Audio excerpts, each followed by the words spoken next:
win, Aston Villa disappointed everyone, slipping out of the UEFA Cup. But they brought that unbeaten away record in the league to Highbury this afternoon. The commentator is John Motson.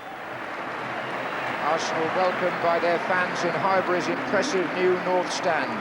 Those 7 goals in Liège not only earned them a lucrative quarter-final against Torino, but also the title as the meanest side in the Premiership. They haven't scored a league goal since September the 25th.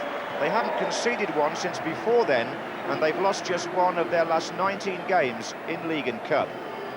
Well, Anders Limpar and Ian Wright are restored to the side today. Paul Davis is rested, Alan Smith recovering from an ankle injury. George Graham conscious that Arsenal have a Coca-Cola Cup replay at Norwich on Wednesday, and if they win, they're at home to today's opponents, Aston Villa. Well, as for Villa, an antidote to their UEFA Cup exit is perhaps the fact that they have a fine record here at Highbury.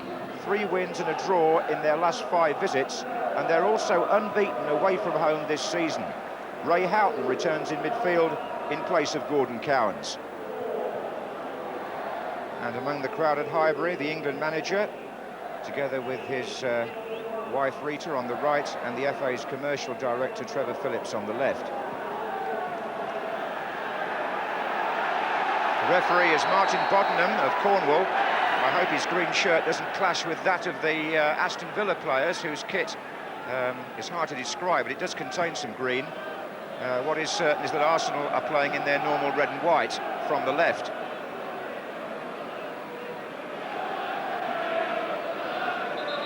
And Ron Atkinson, the Aston Villa manager, who was quoted as saying their performance on Wednesday was shameful.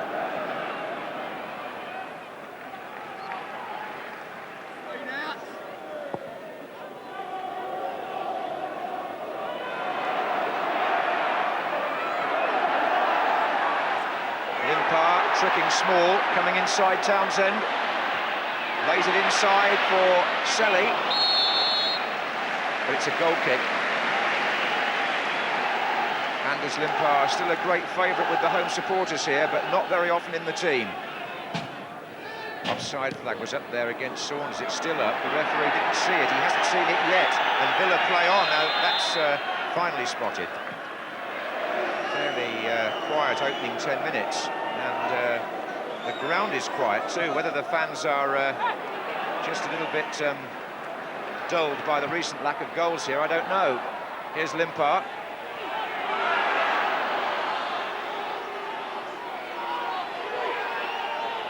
Oh, he's got round the back beautifully. It was Wright who had the header. Well, if there's one player who can lift the crowd here at Highbury, apart from Ian Wright, then it's Anders Limpar. He took on Brian Small, kept the ball just on the line, and Wright put the header some way away. Oh, hesitation there, not by Seaman, fortunately for Arsenal. It was by the defenders. That's Richardson. In fact, the goalie is probably hurt now. David Seaman in agony, having made that desperate interception on the edge of his area. He's rolling around, holding his leg, and the England goalkeeper, called upon there to save the situation, did himself some damage. The through ball by Richardson, defenders wait. In fact, they waited forever. Out came Seaman, in went Atkinson, not deliberately, of course, for the goalkeeper, but he caught him. And that's brought Gary Lewin, the physiotherapist, onto the pitch in a hurry. And it will worry, doubtless, among others, Graham Taylor. Alan Miller must be wondering whether he's going to be called into action or not here. And the conversation between manager upstairs and coach downstairs has finally ended. The referee's gone across to retrieve the ball, and it looks as though David Seaman is going to continue.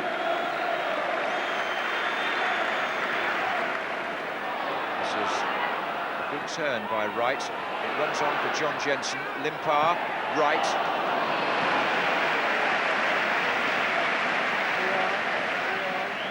Still, David Seaman's condition causing enough concern for the Arsenal physio to be stationed by the goal. Small.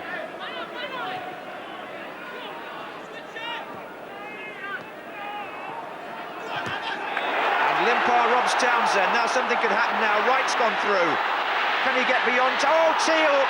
Is it a penalty? The linesman has got his flag across his chest. Penalty kick. There was a delay before Wright went down. And there was also a delay while Martin Bodnam looked very hard at the linesman, Malcolm Wright. There's Wright. There's Teal. He caught his right foot. Yes, he did. It's a penalty to Arsenal.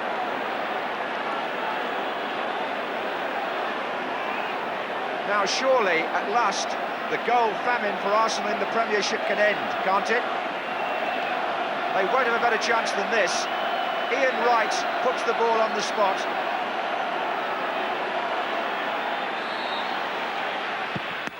No, it hasn't ended. Bosnich via the post. And Wright's penalty still fails to bring Arsenal the goal that they can't seem to get. Well, would you believe that? Here's Merson. And Bosnich hasn't got it this time. Selly! No, it was blocked. And Jensen! Oh, great save again. Well, I think we'll find this was a quite outstanding save by Bosnich, going to his left as he did in that UEFA Cup tie the other week. And yes, hand onto post. Terrific stuff.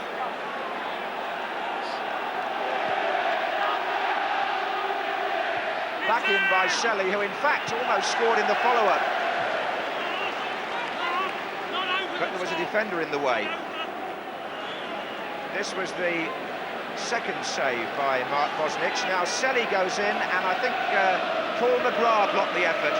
Over the bar from Jensen via another flying leap by Bosnich.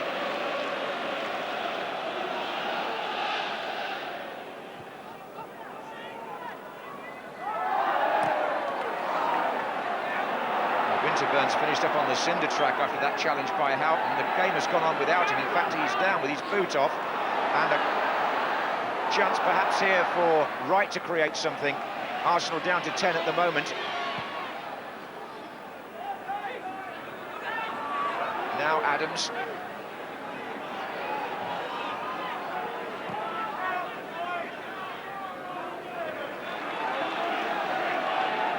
In fact, Winterburn's going to get treatment off the pitch from... oh, no, he's not. He's angrily pushed the physio away and come back on, just in front of me. Anyway, here's Merson. And still, and a chance perhaps for Merson or Wright in there, but somehow the ball got lost between them all, and it was smothered by Aston Villa. It's a corner. Now, is Bosnich injured as Seaman was in the first half? It looks to me as if Villa's penalty hero, the Australian goalkeeper, has got a problem, and Nigel Spink will come on. Well, this is to say the least an unusual day. We've had both goalkeepers hurt. Bosnich, the 21-year-old, cannot continue, and unlucky 13 for him. And 35-year-old Nigel Spink, who played last week at Swindon, while Bosnich was in Australia, is on the pitch. There's Keown.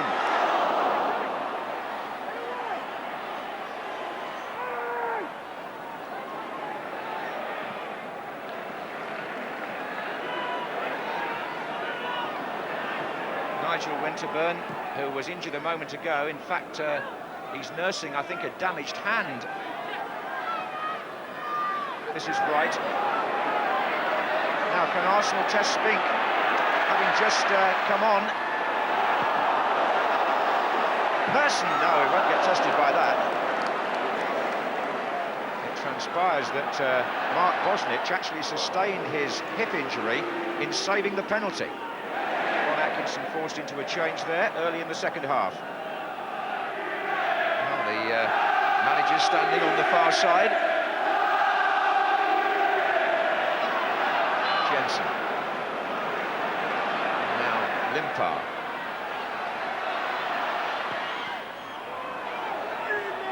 Limpar has created most of Arsenal's best moments. Here's Dixon.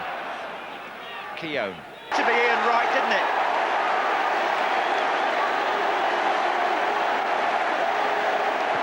Something like 450 minutes and more of Premiership football without a goal, and at last Arsenal click. The ball laid into Wright, he turned away from McGrath, An instant shot, low down past Spink, the substitute goalkeeper, and Arsenal are in the lead, and it's their first goal in the Premiership since the 25th of September.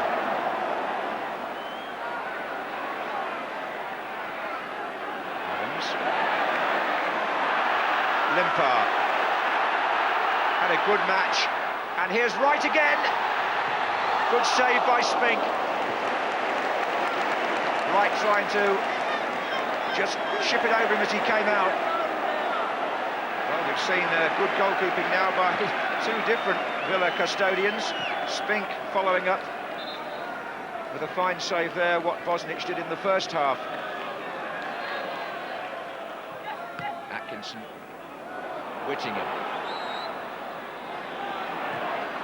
It's a through ball by John Jensen. Wright tries to shake off Teal. He's got nobody else up with him. That's one of Arsenal's problems back when they break as fast as this. He has to hold upright. Limpar. Campbell is the target, far post. Selly!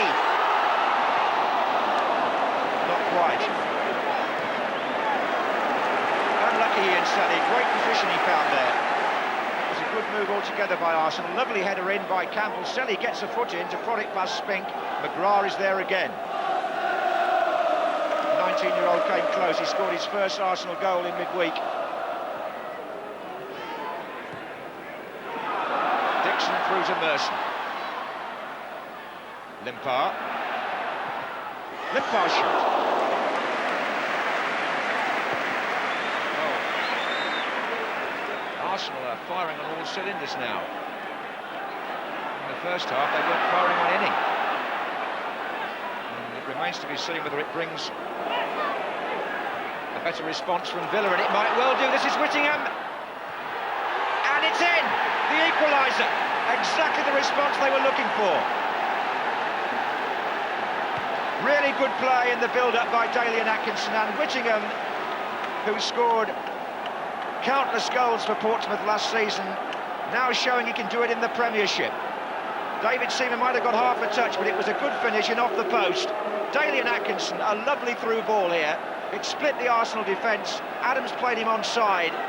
Yes, it caught the right knee of Seaman and the post. Whittingham's second goal for Villa since joining them, and on the day it's 1-1. Certainly with the league table looking the way it did before the games today, a draw is not much use to either team, and perhaps that's why they're really going for it now. It's Saunders. Comes off Winterburn. Saunders still. Now Townsend. Good cross. Daly. Good chance.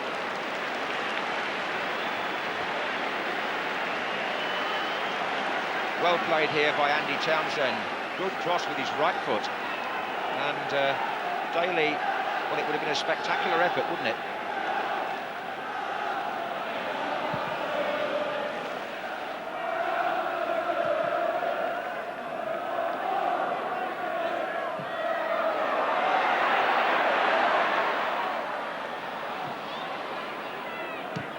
That's Adams.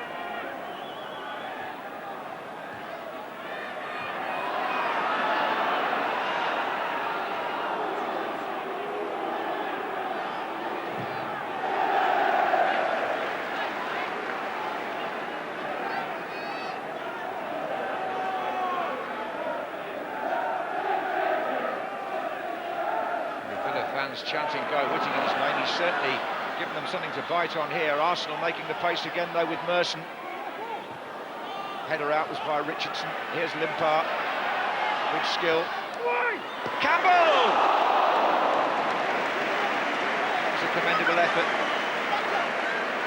Just the value of the quick ball whipped in there by Anders Limpar and the flying header by Campbell.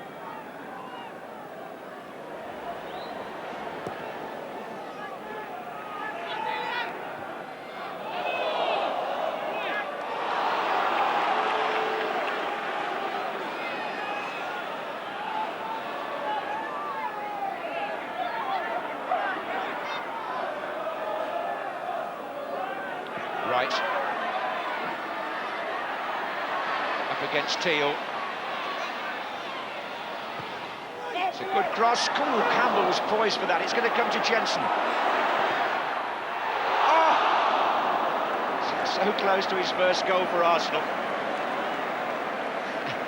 This is his 58th match for the club, John Jensen, and he's yet to score. But this would have been a dramatic winner, just past the post.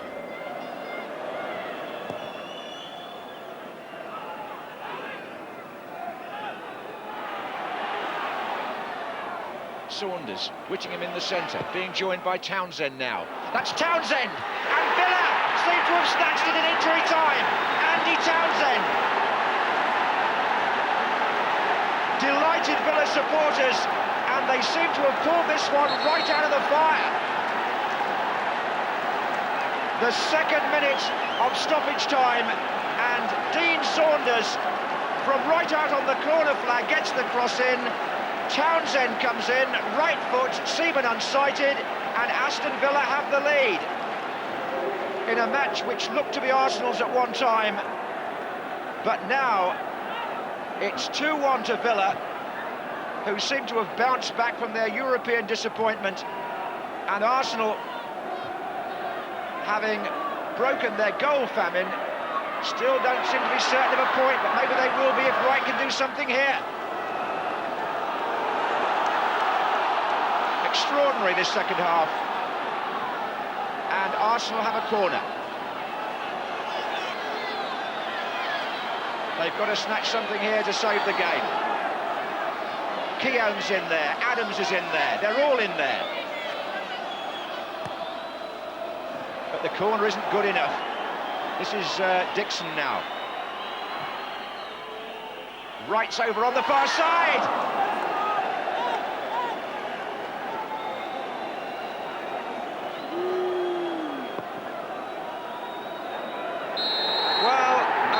Second half, but no consolation to Arsenal. Aston Villa take the 3 points. A real smash and grab job, but they did change the game by bringing on the substitute. Ian Wright missed a penalty, or it was saved brilliantly, then he scored. Guy Whittingham, the substitute, equalised for Villa, and then in the stoppage time allowed, Andy Townsend got the winner. A match full of incident in the second half. It all seemed to spark off after Bostic saved the penalty. He was later injured, but the final score at Highbury, Arsenal 1, Aston Villa 2. Well, I suppose I've got to call that a mixed day for you and Arsenal, Ian. What's your view of it? Very disappointed with the penalty miss, obviously. The way it's gone, Villa have won the game in the end, and I take it personally when I miss a penalty and we haven't got the result. You know, I'm very disappointed. You'd give the goalkeeper credit for the save, presumably? Well, it's all a bit of a blur. You know, I think he got a hand to it and it came off the post. Well, it must have, but like... you have to give him credit. He went the right way, and it's all about a guessing game, and he done well. Great save. Not your first penalty save recently, was it? No, it's been a bit jammy lately, 3 on the trot, but I don't know. Like I said, penalties 75% luck. Here it is now. He's hit it quite well. Luckily, it just went onto the post, bottom post. I don't know how I've done my hip. It looked like a pretty good dive. But I don't know, that's the way it goes. That's the way it goes. Well, that was a super save. But Arsenal got caught by a sucker punch right at the end, didn't they, Alan? Unusual for them. Definitely. I mean, their defence is usually strong and resolute. In actual fact, they defended well on the day. But they went 1 up, they lost a goal, and then they went chasing the game. And just a moment of slackness cost them the second goal. And they'll be disappointed with this because when we run it here, Whittingham heads it on. We'll have a little freeze here. The 2 red shirts have got to be favourite to get there first. A little bit of indecision. Saunders does well because he chases it. But then he's got time to look up. And he hits it over. Townsend arrives late on his right peg, and it's a great finish. And gives Seaman no chance whatsoever. And what a good result it is for Villa, bearing in mind their disappointment in Europe. They're coming off the back of a bad result in Europe. They're under the cosh for a long time. Arsenal made 6 or 7 great chances, but they kept plugging away. Their heads didn't go down, and that's a great 3 points for them. Now, what about Arsenal? They get 7 goals in Europe in midweek. They bring Wright back into the team today, and he looks the only one likely to score for them. Well, the fact that he played him, you know, what happens there is it underlines what George Graham thinks of him. Because his movement today was absolutely magnificent. This is Limpar, who had a great game. He gets to the byline. Now, what he does well here because he waits and waits and waits. Look, he just waits, picks a man out, and Wright's got to score there. It's really a bad header. He's got all the goals to aim for. and he'll be disappointed with that. But it's his movement off the ball that was magnificent for me today. And it's underlined here again. Limpar, this is a great run, gets past Teal. He's onto it quick here. Teal comes across him, just clips his back leg. It's a penalty kick. He's up quick, he wants to take it himself. Obviously he should score, but Bosnich makes a magnificent save. Comes off the post, and he should have scored there. But it's Limpar, right combination again. Again, the movement's good. He's through. He's just stretching a bit here. This time it's Spink that brings off a magnificent save. But this is the best move of the game for me. And again, his touch and movement are top class. Little touch, good movement over the top. Comes in his left foot, and it's a good strike, and he's just a bit unfortunate that it goes past the post. This is his goal, and this is probably the hardest chance that he's got. Good in the day. You're his old boss, of course, Steve. He used to take the penalties for you, didn't he? Yeah, and he's missed a few as well, and obviously he'll be disappointed with this. But the great thing about Ian, even with missing them, he wants to take them. And when the whistle goes for a penalty, there's a few heads go down, he steps forward. Yeah, but it was a cracking save, to be fair, wasn't it? Oh, credit to the goalkeeper. Yeah. But I guarantee if they played Villa next game and he had a chance for penalty against Bosnich, he'd want to take it. On the spot, yeah. OK. Well, before today, Leeds United had gone 8 league games unbeaten. Chelsea's form had gone the other way, 4 defeats in a row. Let's see what happened when they met at Ellen Road this afternoon. The commentary comes from Clive Tilsley. It'll take more than a couple of bad results to shake the nerve and the principles of Glenn Hoddle. His response to a run of 4 straight defeats is to forsake his sweeper's post and step up into the Chelsea midfield today. He's joined there by Gavin Peacock, the team's leading scorer, back after a 3-match absence. Erland Johnsen, the Norwegian, returns to the defence. David Hopkin and Eddie Newton are bold selections at full-back, whilst Mark Steen plays his second game since a £1.5 billion move from Stoke City. He scored 13 goals for them this season, as many as Chelsea have managed between them so far. It seems strange to see a Leeds midfield without Gordon Strachan and David Batty, but they've strung together an 8-game unbeaten run around Strachan's injury and Batty's departure to Blackburn. Chris Fairclough has moved up into the middle, and David Rocastle, one of the buried treasures of English football this last year, is displaying his talented wares again on the Leeds right. It's been raining on and off all morning, but it's been raining goals around Leeds just lately. Their last 2 games, both 3-3 draws. Chelsea haven't scored or conceded 3 goals in a game so far this season. Not what you'd expect from a team fashioned by Glenn Hoddle there.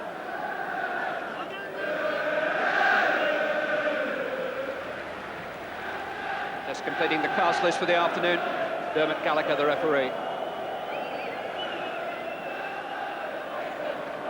Dennis Wise, still the Chelsea captain, challenged by Chris Fairclough.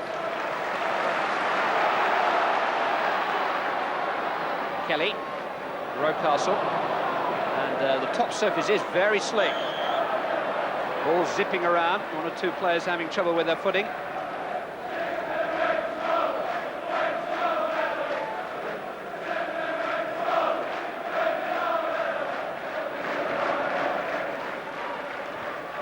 Headed by Dorigo. Dean finding Wallace, McAllister.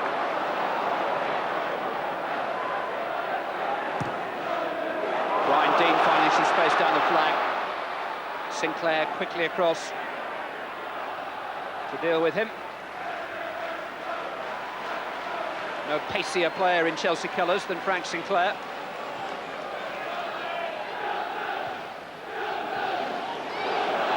Wallace, Hopkin dived in a little bit there. And Wallace has done well to get in across, and Rocastle trying to hook it back. Weatherall couldn't quite do the same. Here's Gary Speed, though. Dorigo. David Weatherall is still in there, and so too is Erland Johnsen.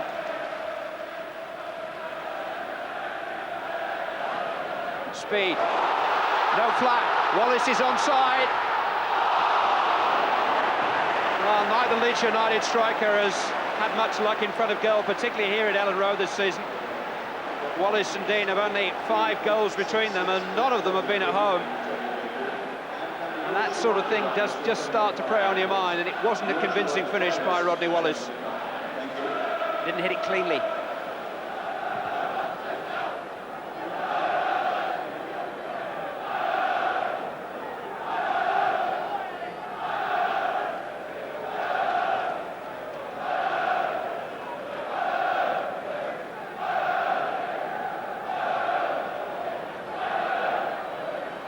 control from Hoddle.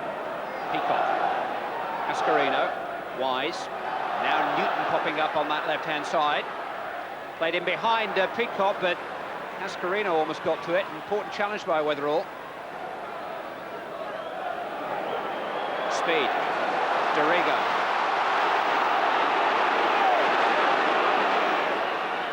Four in support. Dean waiting beyond the fast post. There's Wallace. Here's McAllister. Oh, some save by Hitchcock. Well, that's the dictionary definition of point-blank range. McAllister was right in on him. Chelsea breaking, Cascarino to Wise. That was blocked by Newsom. Cascarino, not quite what he had in mind. The blue touch paper has been well and truly lit here. Rodney Wallace. Dean. Oh. I think it just fell off the defender, and it took all the pace of it, and it was easy for Kevin Hitchcock. Goals are not coming easily to Brian Dean, and that's the kind of luck he's having in front of goal. It hit Erland Johnson. But that racy run of play, triggered by Kevin Hitchcock's excellent save from Gary McAllister. He got into a great position, and Hitchcock just had to try and get his body in the way, and did so successfully. Goodness only knows how, though. Some save. Dean. Sinclair didn't get it clear. Rodney Wallace trying to get in. Rocastle in the air with a header. It was awkward for him. A little too high to volley. A little too low to get any genuine headed power. Brian Dean causing one or two problems, and Sinclair causing an even bigger one. Rocastle couldn't get any weight behind it.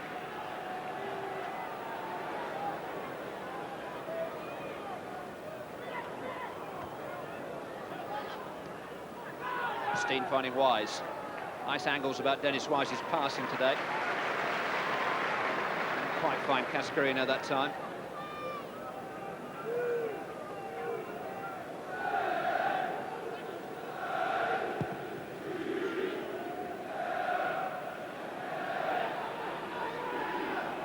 Hopkins didn't have quite as much time as he thought. This is Wallace. Challenged by Kilberg, McAllister. Kilberg was just getting up. And McAllister fired another one in, which Hitchcock grabbed. Two beautifully struck shots by Gary McAllister. First of them blocked by the prostrate number 35, and the second by a diving number 13.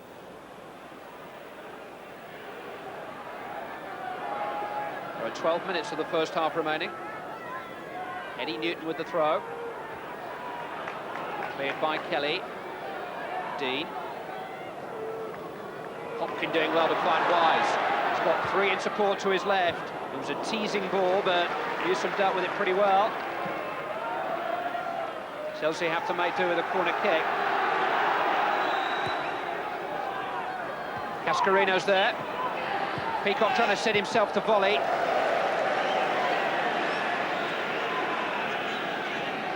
Bounce pretty high. Didn't get any force behind the effort.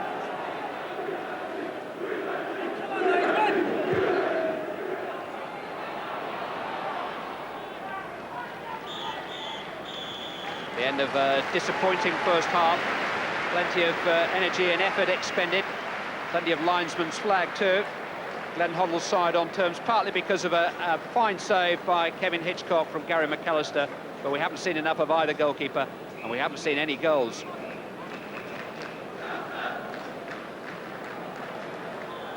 Such are the vagaries of form in the Premiership this season that Chelsea beat Manchester United and Liverpool in successive home games on a recent match of the days. Since then, 4 league defeats in a row, raising a grand total of 1 goal in the process.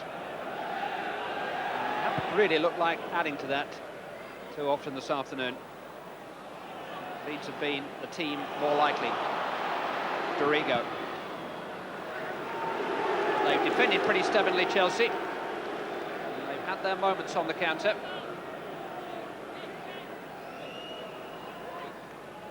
Weatherall's forward. Speed's in there.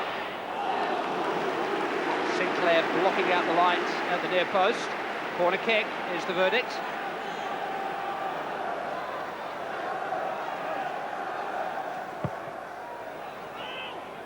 This is Weatherall. Nobody there to feed off him.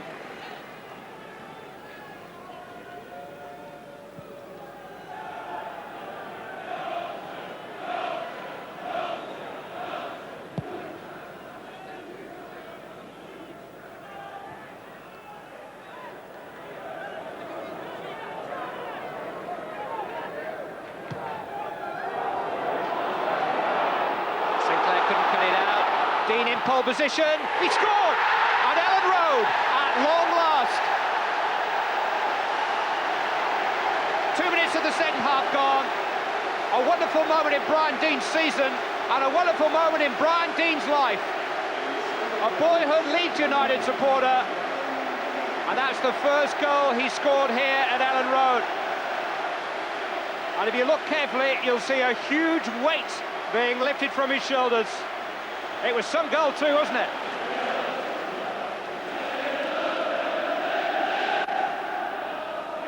I think the home fans sense that the resolve of the visitors may just have been shaken, if not broken.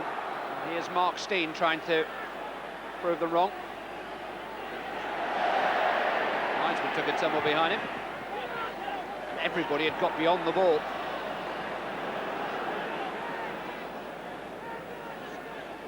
Hoddle.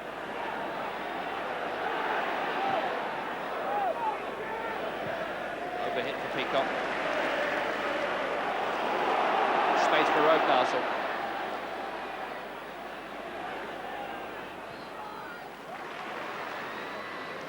Dorigo.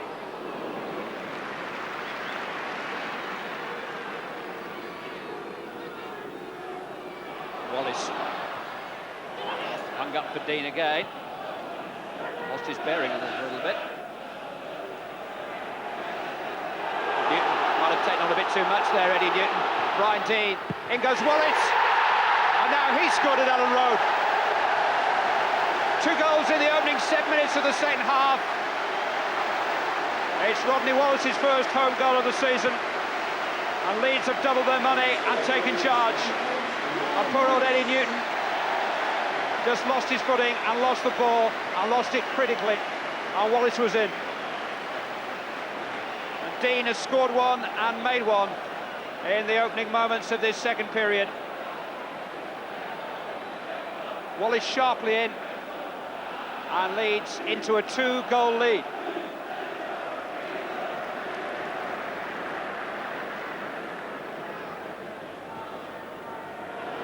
Here's Dean. Castle.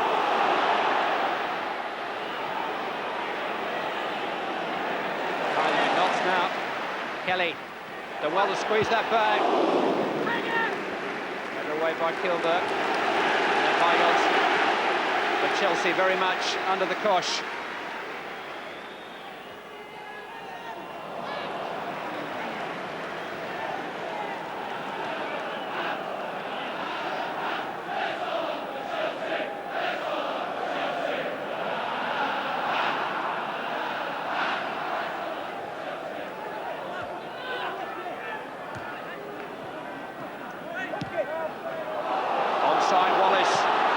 Dean is at his shoulder again. Sinclair in between them. McAllister on the volley. Blocked by Kilburg. Wallace.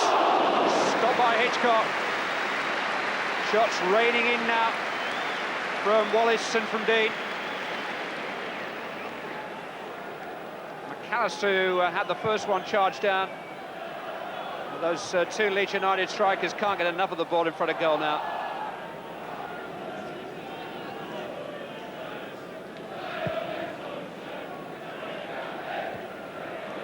Rocastle. Dean against Sinclair, who just had a yard start. Well done that by Hitchcock. And by Sinclair. Kelly. Onside Wallace. Sinclair was still pushing up. Another great opportunity for Rodney Wallace. It's 3-0.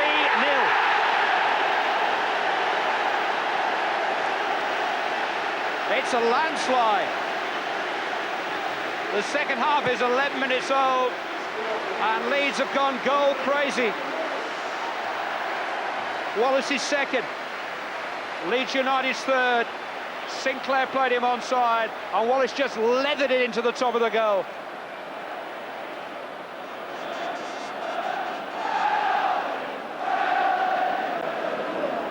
Donaghy is actually a shade older than his manager. He's been a regular this season. Actually got a goal in this fixture last season. Now Chelsea needs something just to stem the tide as much as anything at present. Wise. Brought down by Kelly.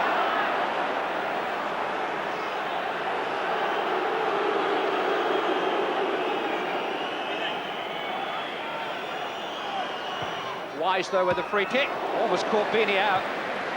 He really is full of bright ideas, Dennis Wise. But Leeds are full of confidence and quite rampant at the moment. Garrigo. Caught, was it? No, it's a throw-in.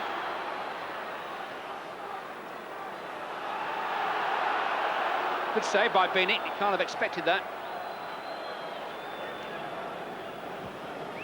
Headed by Kilberg. This is Rocastle. McAllister.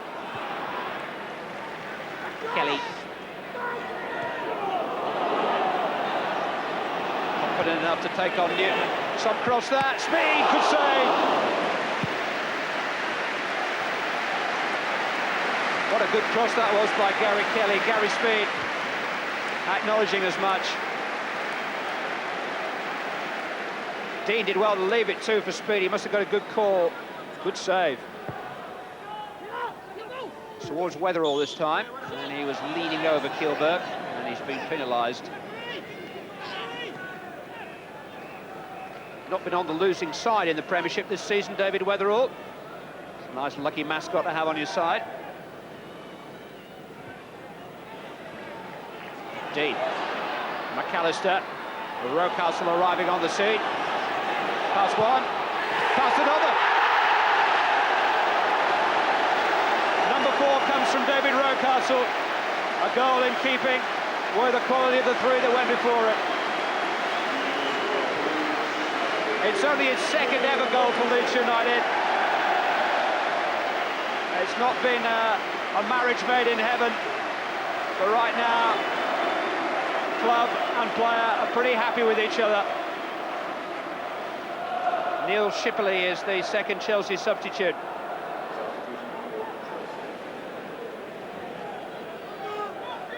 Shipley, Steen.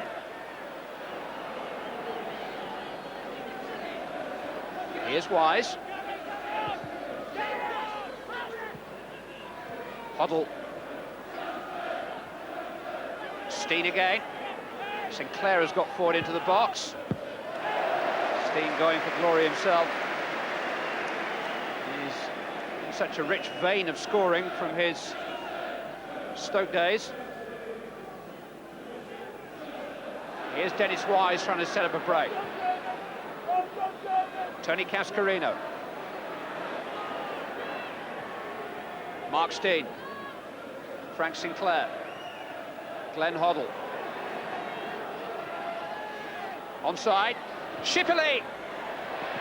And it's in. It's a consolation goal for Chelsea. Neil Shipley it was who just slipped the ball beyond the goalkeeper. Good run by Shipley. And a tidy finish from a young man who's scored regularly for Chelsea's junior teams.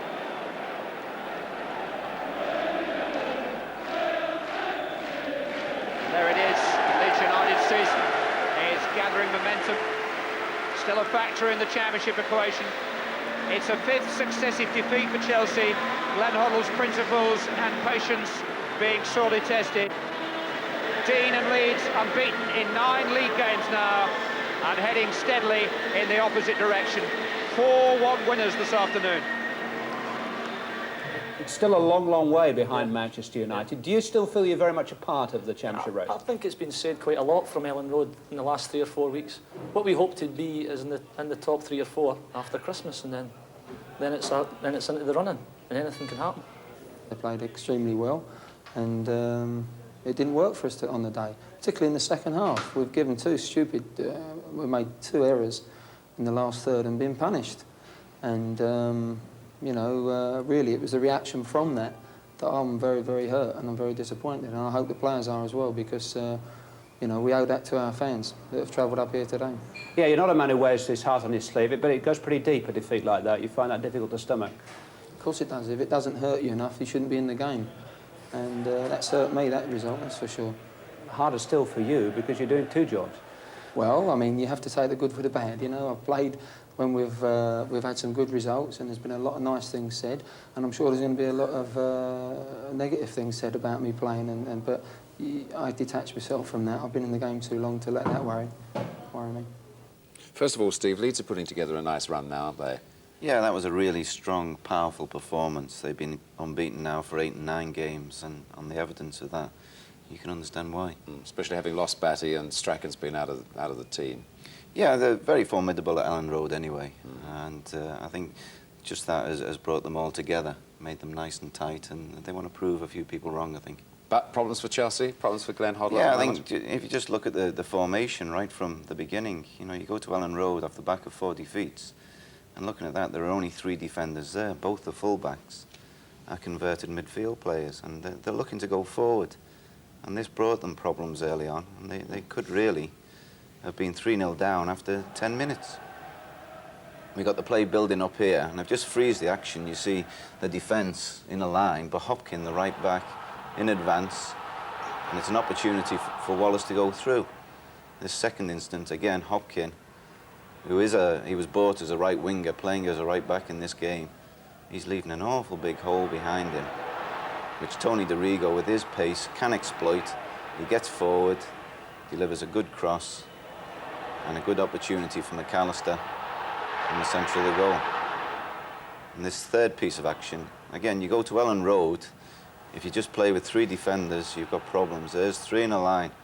It's asking an awful lot for them to cope with the full might of a rampant Leeds team at the present moment. Kielberg exposed, cross comes in, and Dean could and should have done better. And just to emphasise what Glenn says about the poor defending, just a punt upfield, Sinclair, who's got pace to spur, genuine mistake, but a great finish from Brian Dean, who hasn't had the best of times. And just this final instant, the Wallace goal, the ball comes over. A full-back in this position would just get rid of it up the field, but the principles are to play in all areas, and Newton's exposed. Makes a mistake, Dean tucks it in. Great finish.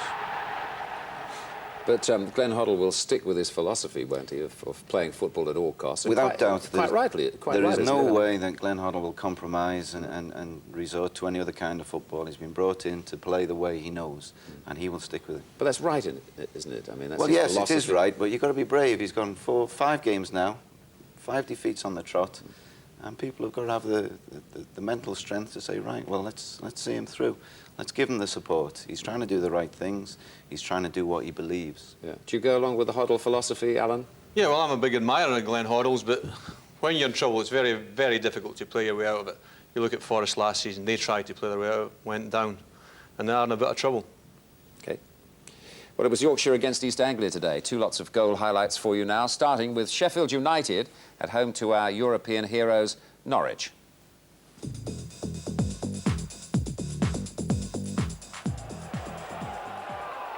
It's been a marvellous week for Norwich City, and Jeremy Goss is enjoying being a hero.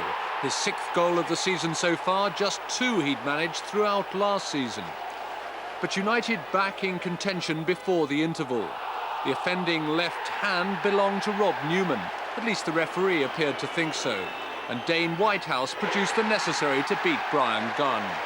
But resilience now Norwich's greatest asset. No plaudits for the United defence that gifted Darren Eadie the winner, and no shortage of Norwich heroes this week, now preparing for Inter Milan. We heard the draw being made on the radio as we travelled up yesterday on the coach, And I'd say there was one heck of a cheer when he said that we were going to play Inter Milan. You weren't looking for an easy touch. No, I think at this stage, I mean, it's lovely to be drawn against the big sides. And the Italians, there are no bigger sides than the Italians. Portman Road seems the place to go if you want to break a barren spell. Last week, Everton's Stuart Barlow scored his first of the season here for Everton. This week, Nigel Jemson's header put Sheffield Wednesday on course for their first away win in the Premiership. Jemson's manager Trevor Francis told him before the match to get into more attacking areas more often, and he took his advice again early in the second half to convert another inviting cross from Andy Sinton. A third goal 4 minutes later sealed Ipswich's fate. Jemson's quick free kick released Ryan Jones down the left. His cross again made the home defence look lightweight as Mark Bright slid in to score at the far post. The best of Wednesday. Ipswich team boss Mick McGibbon missed the game. He's recovering at home from a car accident. Ian Marshall's 8th goal of the season, the only tonic for him today. Blackburn's latest acquisition, Tim Flowers, duly replaced Bobby Mims in goal today at Loftus Road. The number 9s on either side, England internationals Ferdinand of Queen's Park Rangers and Blackburn's Shearer. Tony Gubber was at this game. Newell. It was intended for Batty, instead he found Bradley Allen. Now Simon Barker, just Ferdinand forward. David May was the last defender. Ferdinand! Tim Flowers makes his first save as a Blackburn Rovers player. Impey. Hendry took it down, but he gave it to Bradley Allen. Alan Shearer's run was always covered by Peacock, and Alan Shearer's holding his back. He made a diagonal run to try and get on the end of that, and may have pulled something. And that's not a good sign for Blackburn or for England. And in fact, Alan Gunn has stopped play. Now, what exactly did Alan Shearer pull? He started a run into that wide right position and immediately checked and put his hands into the small of his bag. What a sad sight in English football. Alan Shearer is now pulled off by a concerned Blackburn Rovers manager Kenny Dalglish and replaced by Graham Lasso. That's broken for Bradley Allen, and Hendry did very well to play that clear while he was on the floor. Holloway was fouled by Batty.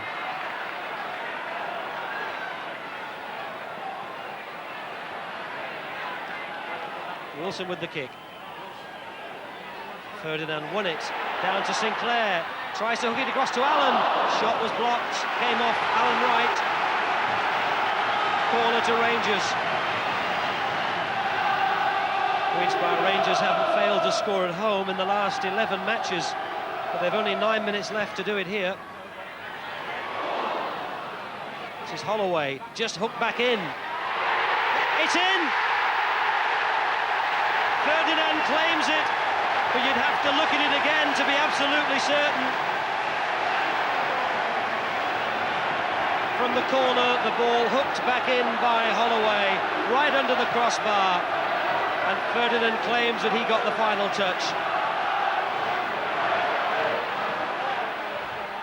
Lasso, space is opened up for him, gone for a curler! Oh, it was perfection. Do you know exactly what the injury is? It's just, the physio's just said I've just moved, just probably twisted my back at the bottom a little bit. Someone had the similar situation early on in the season. He says it'll probably take 3 or 4 days to heal up. So it's a muscular thing that... Yeah, he said it's just a twist at the bottom. And he said, as I said, I think it was Kevin Moran had the similar injury early on in the season. And he said it was 3 or 4 days before he was back, and then it was completely gone. So I'll keep my fingers crossed that it's as short as that. West Ham took their Liverpool old boys, David Burrows and Mike Marsh, back to Anfield today. The Hammers were looking for their first win there in 30 years. For all their spending, Liverpool are bringing some fine homebred talent into their side at the moment, and Ray Stubbs took a look at them today. 10 goals in 8 games has accelerated the sale in shirts bearing 23 Fowler. 18-year-old Robbie Fowler is an England youth international. His longtime friend is Dominic Matteo. He's 18 too. 22-year-old Steve Harkness is also starting to make a name for himself. But this latest lesson in the footballing education of Liverpool's emerging youngsters wasn't easy. Matthew Holmes forced 36-year-old Bruce Grobbelaar to show that his reflexes are still sharp. Things didn't go well for Liverpool early on today. They lost another of their younger players, Rob Jones, only minutes after that Grobbelaar save. The England international injured a knee in clearing the ball out of the penalty area.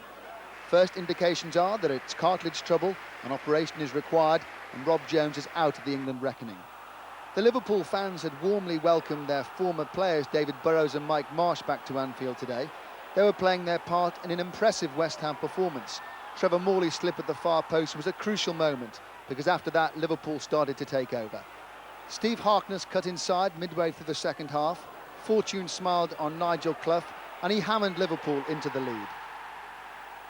Back in the starting lineup after a virus today, it was Clough's 5th league goal of the season. Fowler and Matteo were involved in a bizarre goal that settled the result. Fowler's cross, Matteo's shot, but did the ball cannon in off Alvin Martin, despite a desperate and frustrated David Burrows. The replay isn't conclusive. Alvin Martin is just out of the picture, but there's strong evidence to say he might have to be credited with an own goal. Liverpool are up to 5th in the table now. Manager Graham Souness is delighted with his talented youngsters.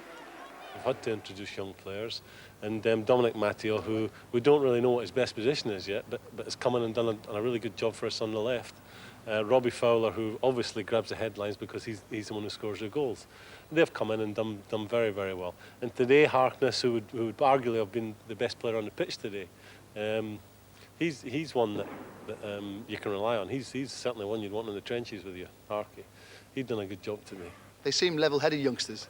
Well, I think living in Liverpool, I've always regarded Liverpool as maybe a city like Glasgow, where you can never get away from it. And if you have a bad day, out there and you go out maybe that night, the guy standing next to you at the bar wouldn't be slow in telling you you've had a bad day. And I think that helps you keep your feet on the ground. We've played, and I don't think we've looked out of place. We're playing with players who've been around a bit. We're playing against players who've been around a bit. So we don't look out of place. So I think I'm enjoying it. So probably Dom is as well. And you've been together for quite a long time, Dominic, yes? Yeah, a few years now. Going on 10 years now, isn't it? 9, 10 years, yeah. Started together, centre of excellence, kept on going, kept working at it. Well, 3 good points, but what does a Saturday night hold for 2 young men on Liverpool? I'm going to bed, mate. I think I'll watch match of the day, get my head down. Same as us. 3 more games to catch up on now, beginning with Coventry at home to Everton. Coventry desperately needed a boost 2 weeks after manager Bobby Gould's abrupt departure, and they got it after half an hour. Mick Quinn's first Premiership goal since his hat-trick on day 1 of the season. And more joy for him and for Coventry 5 minutes into the second half. The confidence of a striker who knows he's back to his best. Everton looking the better side for significant periods of the game, though, and thanks to Paul Rideout, it was 2-1 with still 20 minutes left. Indeed, it looked as though Everton had salvaged the draw. Rideout adjudged to have been pushed by David Rennie. But Tony Cottee hasn't scored for a month, Steve Grizovic had earned some luck, and the day belonged to Coventry. Tottenham's Steve Sedgley had already hit the post before Southampton and the revitalised Matt Letizia capitalised on that misfortune. His cross supplied Neil Maddison with the only goal at the Dell. Spurs out of luck once again late on. Sedgley hit the post and substitute Darren Caskey was woefully wide. But that's 7 points from the last 4 games for Southampton. When you're getting confidence from results, you start to play better, and I think that was significant today, that we played better. There was more confidence throughout the team, and because we're playing better football and creating more chances, we've got a much better chance of winning the games. Swindon's increasingly desperate search for their first Premiership win goes on and on. Wimbledon weren't obliging them, certainly not after John Fashanu scored his first league goal since August. So 31 goals conceded by the Swindon defence this season, and there's number 32, Gary Blissett, enjoying the moment.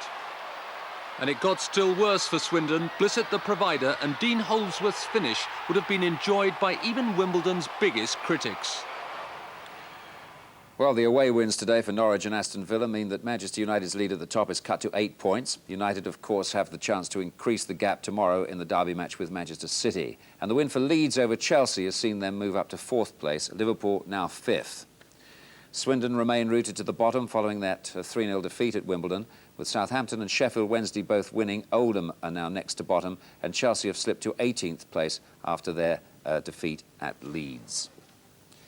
Well, this was the result of our Goal of the Month competition, the top 3 picked by Alan and Trevor Brooking. The number 1, Matt Letizier's number 1 against Newcastle United. Matthew Letizier! Certainly was, and Roger Martin of Surbiton agreed with the choice and was first out of the hat for the £500 worth of premium bonds. Well, it's FA Cup football on Match of the Day next Saturday, but live football coming your way here on BBC One, a night of destiny, if you like, on Wednesday week for England, Wales and the Republic of Ireland. And the following week, Norwich continue in Europe against the famous Inter Milan. Hope you've enjoyed the football tonight. From us, good night.